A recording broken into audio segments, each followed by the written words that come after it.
Hoje nós vamos falar sobre Fake Objects e também Mocks e Stubs.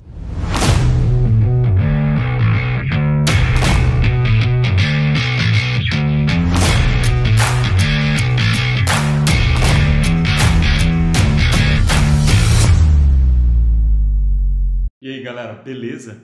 Eu já tenho um vídeo aqui no canal que eu falo sobre Mocks, Stubs e Fake Objects, que são na verdade, um termo genérico que se usa, são dublês de teste. Então, para que serve o dublê de teste? É para você simular o comportamento de alguma coisa que é utilizada pela coisa que você está testando. Então, em vez de usar uma coisa, uma implementação real, a gente usa uma implementação fake, uma implementação falsa. E aí a gente chama isso de dublê de teste. Existem alguns tipos de dublê de teste e eu queria mostrar principalmente aqui o Fake Object. Como é que você faz para implementar um Fake Object? Eu vou mostrar a implementação de dois Fake Objects que eu utilizei lá no exemplo do meu livro. Dá uma olhada. Então, antes de mostrar o exemplo, tem essa questão aqui no Stack Overflow que pergunta exatamente isso, né? Qual que é a diferença de faking, mocking and stubbing? E aí, a melhor resposta aqui, a resposta mais bem votada, fala obviamente daquele artigo do Martin Fowler, que eu já comentei nesse outro vídeo que eu falei para vocês, que é aquele que fala que mocks não são stubs. E basicamente ele fala então a diferença, né? O fake object tem alguma implementação, tem alguma inteligência, mas obviamente é uma inteligência fake, por assim dizer, que é só utilizada, só adequada para o teste. Você não vai utilizar aquela implementação em produção, obviamente. O stub, ele tem respostas marretadas, que a gente fala em português, né? Ou aqui em inglês, canned answers. Ele simplesmente responde algumas respostas pré-definidas que a gente coloca lá no método para ele simplesmente retornar aquelas respostas. E os mocks, eles são um pouco mais complexos, né? Porque eles são objetos pré-programados. De maneira geral, quando você usa mock, você também testa expectativas nesses mocks, porque esses mocks eles vão colaborar com o código que a gente está testando e a gente espera que certas coisas aconteçam nesses mocks. Nos fakes e nos stubs, a gente não tem esse tipo de expectativa, certo? A gente simplesmente testa o código que a gente quer testar e usa o fake e o stub no lugar das implementações reais que colaboram com o código que a gente está testando. No caso de mocking, você realmente tem expectativas nessas unidades, nesses módulos que a gente está mockando. A gente espera que o nosso código se comunique com esse mock de determinada maneira e no próprio teste a gente testa isso. Eu não gosto muito de utilizar mock somente em situações bem excepcionais. De maneira geral, eu uso stub ou fake object. Aqui na resposta ele também fala sobre a resposta utilizando o XUnit pattern, mas é basicamente a mesma coisa que o Martin Fowler falou ali. Então esse aqui é o exemplo que eu queria mostrar para vocês. Basicamente, né, ele está dentro de uma implementação de autenticação. Então quando a gente autentica o usuário numa aplicação web, e a gente realmente implementa a autenticação na nossa própria aplicação, uma autenticação customizada, que eu chamei aqui, você vai ter que utilizar um repositório de usuários para gravar o usuário, para gravar a senha desse usuário. Mas, de maneira geral, a gente não quer gravar a senha sem criptografar. Então, a gente criptografa essa senha utilizando um serviço de criptografia, que eu chamei de encoder aqui. E também, de maneira geral, nas aplicações web, a gente tem também um gerenciador de token. Então, quando a gente autentica o usuário, a gente manda um token para as aplicações clientes que fizeram a requisição para fazer a autenticação. Então eu tenho também aqui um token manager. Como a gente está utilizando a arquitetura limpa aqui, todos esses serviços que são serviços externos, por assim dizer, que não são implementações da minha própria aplicação, aqui do meu próprio código, do meu próprio módulo, o que eu faço?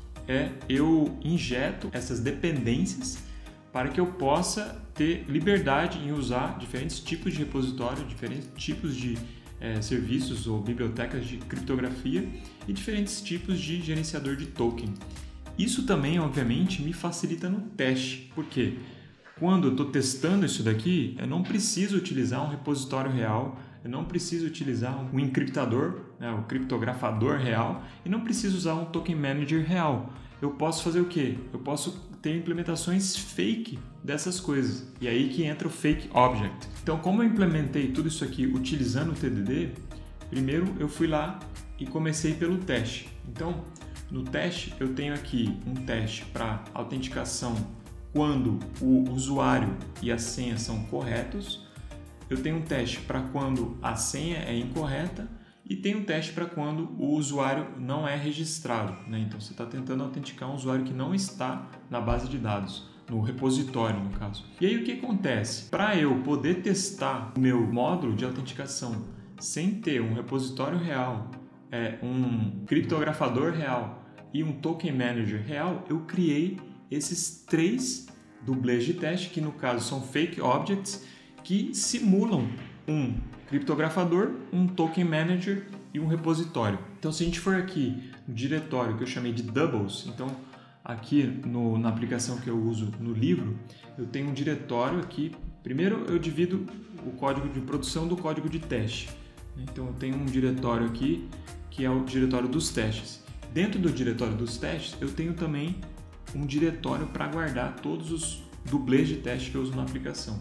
Então aqui no caso eu tenho um token manager que é um fake object, né, um fake token manager, um fake encoder e tem um fake user repository, certo? Que é o repositório de usuários fake, que é um in-memory user repository. Então repara, esses objetos, essas classes, elas têm alguma inteligência, mas a gente obviamente não vai usar isso aqui em produção, certo? Então eu vou mostrar aqui para vocês como é que fica então, por exemplo, né, o nosso encoder, né, o criptografador. Então para a gente criptografar a senha no serviço de autenticação, eu preciso de um criptografador.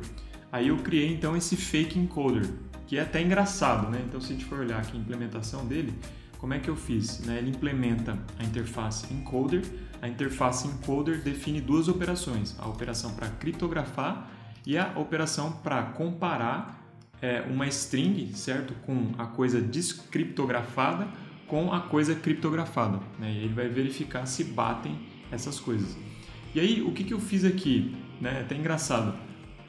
O meu fake encoder, simplesmente, como que ele criptografa? Né? Ele não criptografa, ele simplesmente concatena no final da string essa string encrypted, certo? Porque é para eu saber que realmente essa string ela foi criptografada, tá? Porque isso aqui é uma implementação fake, só para usar no teste.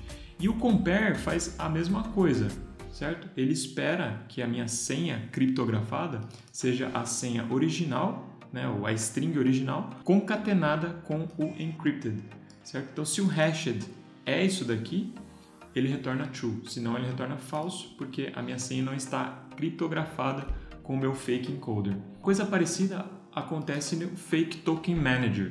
Então, eu tenho uma operação aqui para assinar o meu payload, certo? E tenho um verify para verificar o token. Então, basicamente aqui também, eu simplesmente concatenei no payload, no ID que vem no payload, meu payload tem um ID, eu concatenei a string token, certo? Então eu verifico aqui na hora da verificação se o meu token termina com essa string. Óbvio, né? Isso aqui também é uma implementação fake, só para a gente usar no teste. E aí o que eu faço aqui? Para fazer a verificação, ele retorna o payload em si, certo? E aí eu simplesmente tiro, certo? Essa parte aqui fake, né? Que é a string token, certo? E retorna o ID em si, beleza? Então, isso aqui são fake objects. Eu tenho também o repositório, que é um pouquinho mais complexo porque a gente utiliza dados mesmo.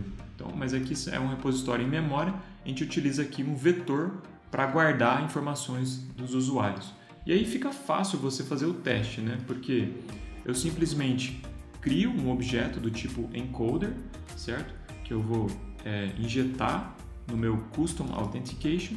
Eu também crio um repositório com um usuário único e crio um fake token manager, certo? E eu verifico se a autenticação em si funciona. Na hora que eu passo um e-mail e senha válidas, eu verifico se ele realmente está autenticando corretamente, sem utilizar uma implementação real de token manager e de criptografador e também de repositório.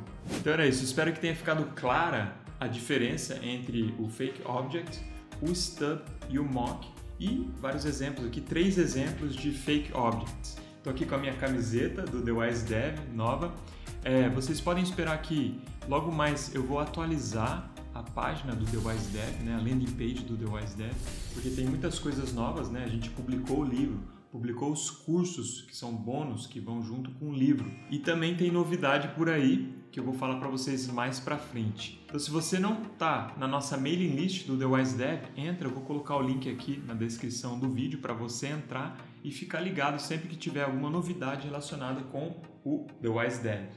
Fiquem com Deus e até o próximo vídeo.